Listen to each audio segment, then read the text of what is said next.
YouTubers, this is Joe from ArtAlienTV. Now, I posted these yesterday and they're getting a lot of comments, these images. There's this one here, right? We've got a black and white clip with a colour clip here with these spikes, row of spines or spikes, right? And then there's another one here with a colour clip with a black and white clip there. Okay, this one's actually clearer, I think. You see these fine, long spines or spikes coming out of this rock here, if it is a rock. And this has been doing the rounds for the last sort of 12 hours or 16 hours or whatever. And loads of people on Twitter have been posting it and on Facebook and stuff and sharing it. Some people have said it looks like a spine of a snake or something, which it does a bit actually. But I don't think that's what it is. What I think this is actually another example, and a very fine example, of reinforced concrete, where the concrete has eroded away, showing the wire-like mesh inside the concrete. It's poking out. That is a simple explanation. It may not be correct, but I've shown lots of examples of similar things in this area of Gale Crater. This is near the Curiosity rover, not the Perseverance, this one. This is the older rover. And we have this row of spines. And these are only about 2 inches, maybe an inch in length. And there's a bunch of them there. And there's like 5 in a row there. And there's another row here. But all the rest of them here are all kind of eroded away. And if we look at the Gigapan, which I've got here, this is the black and white version. Now, you can see that these are quite small. When I zoom out, right, this gives you a rough idea.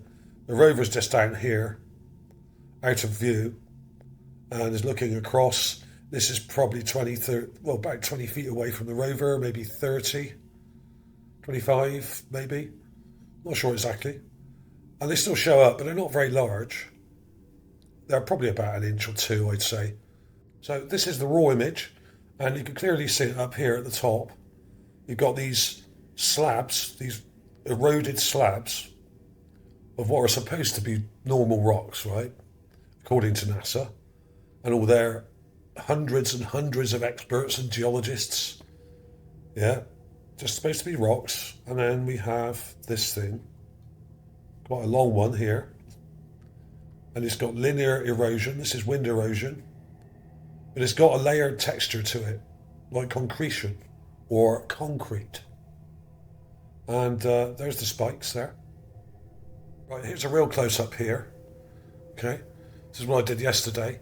And we've got the raw clip in the corner and the colorized clip in the center here. Credit to Neville T for this, the Gigapan guy. He colorized this clip here. I've got a few clips like this from his Gigapan. And this is false color, has been added, but it's very close to the actual color of these rocks and things, from what I've seen, so that's okay. But there we are, quite clear in this image. I brightened it up a bit, and you can see these are quite straight and very fine. They're probably only a couple of mil thick, I would imagine. Literally, they're really fine. And it's very unlikely that rock would do that. In fact, a lot of the geologists and NASA people that I follow on Twitter have been posting this and then saying nothing about it because they know it's not rock. They're sort of in a bit of a quandary, really, in a bit of between a rock and a hard place, really.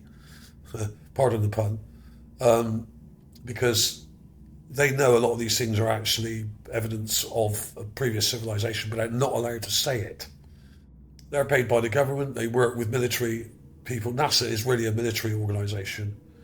And most of the people that have been in space are all military, apart from a few. And they're not allowed to say anything.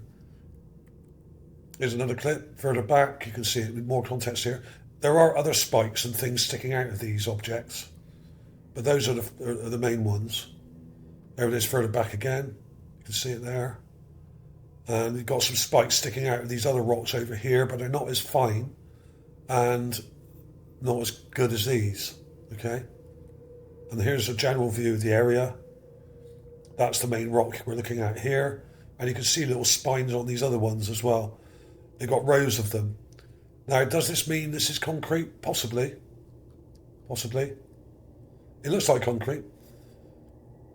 Why else would that happen? I mean, some people have said they may be fossils, but I don't think they are. Here it is in negative. You can see the spines here in white.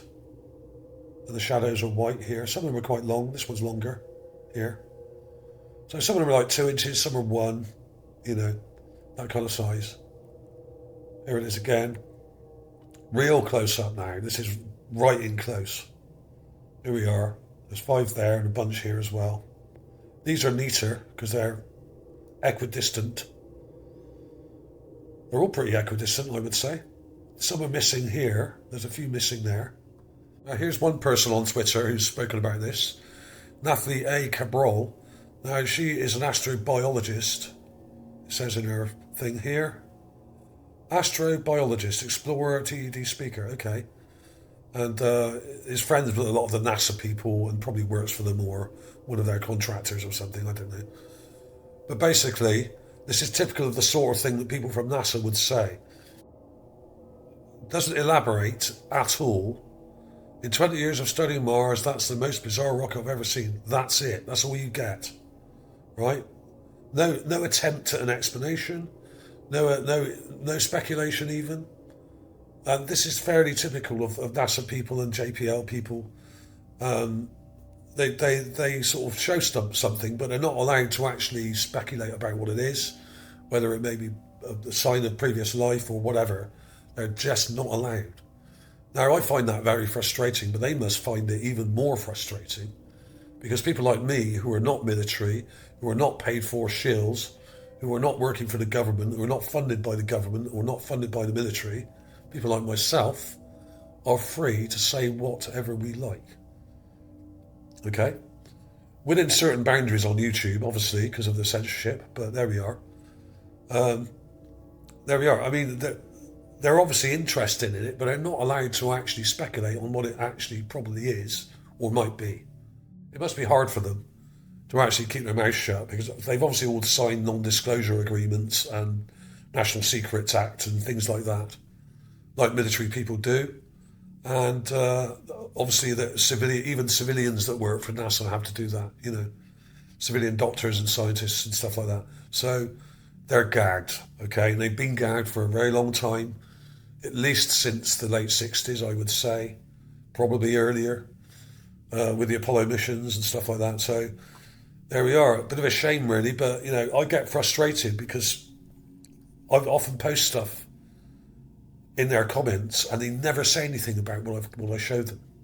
I've shown them androids, I've shown them giant sphinxes, I've shown them buildings, cities, things that look like plants on the surface, trees or fossilized wood, you name it, I've showed them it. And I've had lots of stuff published in the press over the years, not so much recently, they won't do it now so much. They're trying to blacklist me, I think, but there are one or two that sometimes publish my material. Now, NASA have seen a lot of the things I've got in the press over the years, like the giant sphinx. And the giant sphinx, incidentally, when I did get it in some of the major news outlets, a guy actually commented on it from NASA and said, it's in a part of the image which is out of focus. So that's what he said. So he was trying to make out that it didn't exist because it wasn't in full focus, okay? Now, the problem is with that excuse is that almost nothing in any of the images is in full focus because the camera is set into a sort of landscape mode setting. In other words, everything you look at is a bit blurry and a bit out of focus. It's not totally out of focus, but it's not in focus either, right? This is something I posted a few days back, about a week ago. I did a video on this, and it looks like an alien head. I mean, it looks like rock. Okay, there's the raw image. Now, this is a much darker version of that clip I showed last week, right? And you can see the teeth here, and the chin. There's the eye. It's there. what I did, I really darkened this up to show these spikes here. There's a spike here and another one here. But when I really darkened it, I thought, hang on a minute, there's another one here, another one here, another one here, right? And it's got this grid-like pattern going right through it here. You can see a line going through here. I go back a bit. If you get too close, you can't see it. But there's a line going through there, another one here, another one here, another one here. And there's this main one going through here, and then another one here, which isn't as clear, right? So this may be an example of another Android. Now, this may explain, now, many people have been trying to work this out, including myself, for many years now. How come there are so many heads around on Mars, and how come so many of them are in good condition? In other words, not rotted away or eroded away completely. They're either not very old, right, which I doubt. I think most of them are thousands of years old, probably hundreds of thousands of years old, or they're statues, which means they're made of stone, which erode slowly. That's true with a lot of them. But other ones, like this, have this weird mesh-like grid going through them, which seems to indicate that this is some kind of android, or it's a statue with wire mesh going through it, or metallic mesh, like you would get in reinforced concrete, like we see with those spikes, okay, on that rock that I showed you, where you have wire mesh going straight through the concrete, holding it together when it's constructed, and then over thousands of years the mesh shows as the concrete erodes away, because the concrete is softer than the mesh, because the mesh is made of metal, right? Now this may be what we're seeing here. So this may be actually a statue with mesh going through it, although it seems rather elaborate for such a thing, which is not that big. This is about twice the height of a human skull. A human skull would come to here, but this is much bigger, right? But it's not huge. And you've got this mesh going through, and you can see it even in the raw clip here on the right. You can see up here, look, you can see that these lines going through. This, to me, looks like another Android. Now, when I first did this video, I didn't realise that. I didn't actually see it straight away. But when I really darkened it, I thought, hang on a minute, look at this. It goes right through from here, right through. You've got these long lines going through. And a lot of this, when you zoom in, it's kind of like, looks like it's interwoven, right? Very strange indeed. And it's very much like this. Now, this is the Mars Android, which I published about 2 weeks ago. And it didn't get many views, considering what it is, for some reason, right? So my stuff's being severely restricted on YouTube.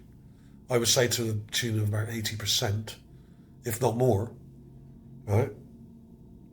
But look at this. We have metal parts going right through it, like I showed on that previous thing, right? And like we have on the rock with the spikes, we have metal parts. Now these are actually interwoven. You can see some go under or over each other, like this one here and here, right? In fact, this looks better if you go back a bit. Let's go back and make it a bit smaller. There we are. Now, you can see that pretty clearly, right? This is not a normal skull. It's not a normal rock. It's a frickin' Android. And I've sent this to all the press 3 times in the last couple of weeks since I've published this, and none of them will go near it. What does that tell you? I posted it on Twitter. I've even posted it to people that work for NASA on the Curiosity team and the Perseverance team, and not one of them commented on it. Why is that, do you think? What's going on? I mean, this is getting ridiculous. The things I'm finding are absolutely, some of them absolutely incredible, right? Like the most amazing things and the clearest that anyone's ever found, ever, in the whole world, right? Even Richard Hoagland must be looking at some of these things and thinking, Jesus Christ, right? And he's a best-selling author. So there are best-selling authors out there who've made whole careers out of lesser finds than these, right? And when I send it to anybody, they don't comment. When I send it to the press, they won't print it, right? You've got to ask yourself what's going on here. I think there's a massive cover-up going on. And the same happened when I sent this to the press. This is the Mars Dragon. Now, I didn't find this. I think this was found by rebar Ilan, who's a great researcher. I always keep an eye on his stuff on Facebook and on social media. And it's a carved dragon with a thing in its mouth. It's unmistakable, right? The same thing happened here.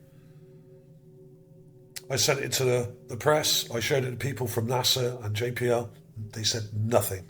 None of them would even comment on it. They didn't even slag it off or anything. They wouldn't even do that. So what the hell is going on with these people, right? There's a massive, massive cover-up going on. And I think they're scared. And maybe they should be, right? You've got things like this. This is probably a statue, right? You've got emblems carved on the forehead here, like glyphs and shapes. This is the Mars 2022 Sphinx. I've shown this before, obviously. It's not the giant Sphinx. This is smaller. This is about 40 or 50 feet in length, front to back, and is way more damaged. The giant Sphinx is much longer and bigger than this, but similar details. Very eroded and pitted and broken down. This is millions of years old. This is something I posted recently. A fossil, a clear fossil here. Look, you got legs or teeth, maybe, but there seem to be scales on this thing. Now, this may be some kind of crayfish or similar type creature, like an arthropod with scales and legs. This, I think, maybe the head here, but it may actually be an upside down crocodilian fossil, and this may be the lower jaw of a crocodile or similar crocodilian type thing. Either. But either way, whichever way you look at it, these are teeth or legs. So this could be a primitive kind of arthropod, like a lobster family type, something like that. Or it could be something really different. It could even be a giant insect or something that's fossilized. And these may be wings on the back here, coming back, folded backwards. So who knows? But it's a fossil, right? That's what it is.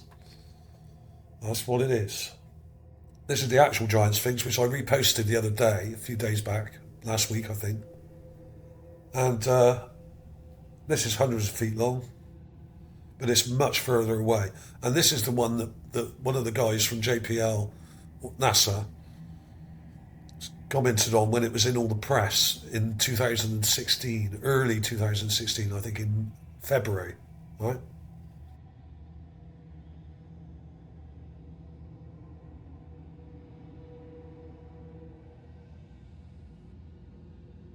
It's a long way off. This is a good mile or two away from the rover. But the rover zoomed in to this ridge just below, where there's a bunch of rocks. And this is another mile away from this rock here to this Sphinx is about another mile. And then about a mile and a half, 2 miles behind the Sphinx is Mount Sharp, where that other Sphinx is that I just showed you, the smaller one. This one's right in the middle of the lake bed. So it would have been surrounded by water at one point. It's on a platform. You can see the platform here.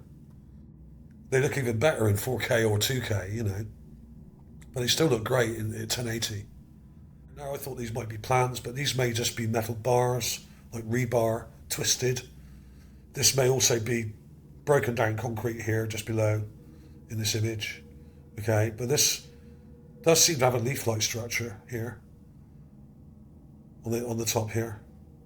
So who knows?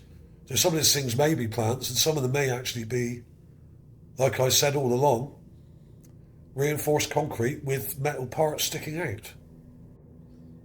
This is not far from those spikes. This is only about a foot or so tall here. But it's perfect. NASA called this a crack. A crack in the rock. Does that look like a crack to you? Doesn't look like one to me. It may be, but I doubt it. I mean, look at the perfect rectangular shape of it. And there seems to be different rendering here, or it's a very smooth rock here inside, like it was cut. Okay. Now, it wasn't me that called it the doorway. I think it was John Ward who found it, and he called it that. So I went along with that, and it went viral. That was the last viral video I had last year. And I sent it to the press and they all printed it. Now, but they all printed it and then said, it's just a crack. Now, if it was just a crack, why did they all print it, right? Why did hundreds of newspapers all over the world and websites all over the world show this if it was only a crack? Because it ain't just a crack. And I think a lot of these people are talking out of the crack in their ass when it comes to these things. As I've shown and proven hundreds of times before, there was a civilization on Mars. They were building sphinxes, they were building weird sculptures, they were using concrete, they had reinforced concrete, they had huge pyramids and structures, and weird sculptures like this weird monument thing here that I posted recently. There's crazy stuff all over the place. All you've got to do is open your mind and you will see them. A lot of these people, I think, are so close-minded and so blinkered that they're not allowed to see them. Even if they do find them, they're not allowed to speculate about them because they get into trouble, probably get sacked or worse, right? So there we are. Thanks for watching, everybody. Let's have a quick look at those spikes again, just for a second. Here we are. Let's go full screen. There we are. The Mars spikes. What are they?